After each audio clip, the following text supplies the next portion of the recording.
Hey everyone, in this video we're going to take a look at how we can form the perfect tense in the passive voice.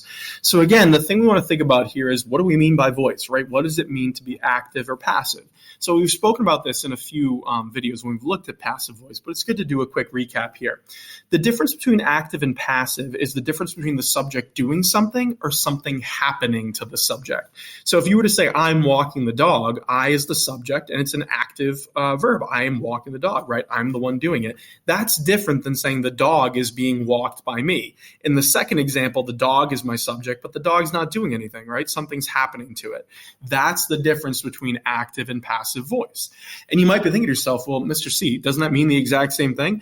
Yeah, technically, right? The meaning is pretty much the same, but it's not quite the same, and it doesn't exactly mean the same thing, right? In the first example, I'm really putting the emphasis on myself, saying I'm the one walking the dog. In the second example, I'm putting the emphasis on the dog, right? I'm saying the dog is being walked. And it doesn't really matter necessarily who's walking the dog. I'm trying to emphasize that someone is walking the dog, right? It's being walked. So while technically it means something similar, it's not exactly the same thing.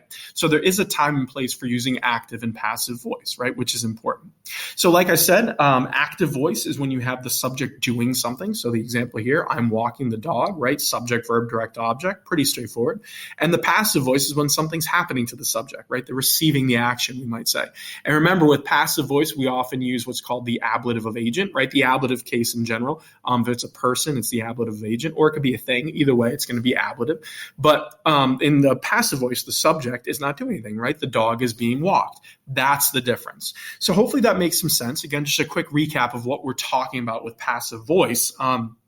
Just because it's important to understand like when we would use this, right? So it's always good to step back and review it. But how do we do this with Latin, right? How do we form the passive voice? And we've been saying it really depends on what tense you're using. So in this video, we're talking about the perfect tense. In previous videos, we talked about the present, imperfect, and future. And for those three tenses, present, imperfect, and future, the process was basically identical, right? So to make passive voice was the same as making active voice. The only difference was the endings, right? And we talked about how you'd use passive voice endings like R, R-I-S-T-U-R, M-U-R, M-I-N-I, and N-T-U-R. Now we're into perfect tense, though, and I'll give you a sneak peek. Perfect, pluperfect, and future perfect are going to use a different process. They're going to be related. In this video, we're only looking at perfect tense, but it's very different, right? It has nothing to do with what we've seen so far in terms of forming passive voice. So what do we do? If it's different, like what exactly is it? Well, here's the step. Okay, or the steps rather. You start by taking the fourth principal part of your verb, which is the perfect passive participle, right? You start with that fourth principal part and you add the verb essay. You add specifically the present tense form of essay. And this is going to be important because when we're doing different tenses, right, it changes what we're doing here. But for perfect tense, passive voice, you've got to use the present tense form of essay, which I know might put your brain into a pretzel a little bit with all this tense talk, but I'll show you an example. It's actually much easier than you might think. But there is a catch, right? So it's not quite that simple.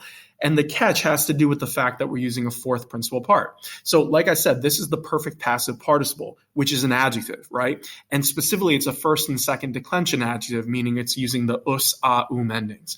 So because it's the adjective form, right, the participle form, you have gender and number, and that's going to be really important when we're forming perfect tense passive voice. So the key here is the fourth principal part, right? The gender and number of that fourth principal part depends on your subject, right? What is the gender and number of my subject going with this verb? And again, I'll show you examples of what I mean. But here's how you'd form it, okay, to give you an example.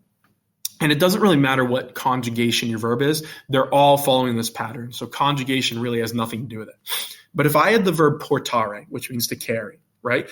I would take the fourth principal part, which is portatus, right? Specifically, it's portatus aum, and I bring that right down, right? So my first three answers here are, first three parts of my conjugation have to end in os aum, right? It's the singular form. So I add to that the present tense of the verb esse, sum es est. So when you say portatus aum sum, that means I was carried. And the gender I pick depends on who the subject is, right? If I is, a woman, for example, I would say portata. If I is a man, I is a man. That sounds odd. But if it were a man, you'd be saying portatusum. So the gender is really important. But either way, it has to be a singular ending. So notice that I'm using us aum, which is the singular adjective form, right? Nominative singular. It's because I have a singular subject. When I go for the plurals, right, the next three, I have to flip my endings to e, I, a, which represent the masculine, feminine, and neuter plural endings, okay? So I'm not using us aum anymore. So now I have portati I, a, sumus, estis, sunt, right? We were carried, y'all were carried, and they were carried. So again, it's the fourth principal part plus the present tense of esse. So that's actually pretty easy, right? Sum est, sunt. The trick is how we're spelling that fourth principal part, which is what you're seeing in blue here. It depends on the gender of my subject. That's how we choose between us, aum, right? Masculine, feminine, and neuter. And it depends on the number of my subject. Singular uses us, aum endings. The plural will use the e, I, a. So for example, if I was saying I was carried, right? And the subject is a woman, you'd say portata sum. If it's a man, I was carried or I was being carried, you'd say portatusum. So the ending on that fourth principal part actually tells you who the subject is, or it gives you a hint at who it is based on the gender, right? It's not spelled the same way depending on who it is. And if you had a building saying, hey, I was carried, I don't know why that would work, you'd have a um, right? The neuter form. But it gets more clear when you're really dealing with third person. So in other words, like he, she, it. So if you say feminae, the women, right, were carried or were being carried, it would be feminae portatai sunt. Notice how feminae and portatai both have the same ending. The AE is because it's feminine and plural. That's different than if I make it men. If I say weary, now I have to say the men were being carried. It's weary portati sunt. Right? So the endings have to match. So that's the trick we're talking about. The more you practice this, the better you're going to be. It actually becomes a lot easier than you might imagine. The only time it really gets tricky is really when you're dealing with third declension nouns, things like that, or fourth and fifth, because you have a first and second declension adjective ending going with a potentially third declension noun. It might not, well, it's not going to match up, but it's just going to match in gender and number, right? So just keep that in mind. The whole case number gender idea will always be the same. So hopefully this makes some sense, right? Not too complicated. And now let's do some examples just so we can kind of see this in action in Latin sentences. So here's the first example. And this comes from the Road to Latin textbook that I use. If you had in Africa, a regina Carthaginis adiuti sunt, we have a perfect tense passive verb here, adiuti sunt. Right? They were helped. You're saying in Africa, they were helped. And we're not sure who the they are, but we know it's masculine. So you're assuming maybe it's, some masculine subject, a group of men, something. In this case, you're talking about Aeneas and his friends, which is why it's masculine. But you're saying they were helped by the Queen of Carthage. Again, you have a passive voice verb. So here you have that ablative of agent. The Regina Carthaginis is, of course, Queen Dido, right? But notice adiuti sunt. You have the fourth principal part. You have the adjective ending. It's a long I, again, because it's referring to a group of men, right? Aeneas and the Trojans, right? The Troiani. And you have the present tense form of esse, sunt. They were helped. That's how it looks like in context of a sentence. Here's another one. You have tandem naves Troianae comparatae sunt. So at last, or finally, the Trojan ships, there's my subject, the naves Troianae, they were made ready, comparatae sunt. Notice how comparatae is matching Troianae and naves. Really, it's matching naves. And this is what I meant. Naves is a third declension noun, but it's feminine and it's plural, which is why we have comparatae there. So even though it looks a little different, you're like, why do I have an AE ending when my subject ends in ES? It's about case number gender. So this is the whole noun adjective agreement idea because the fourth principal part is an adjective, right? So it has to match. But again, we have a fourth principal part and you have the verb to be going there. That's our perfect tense passive voice. They were made ready. The ships were made ready.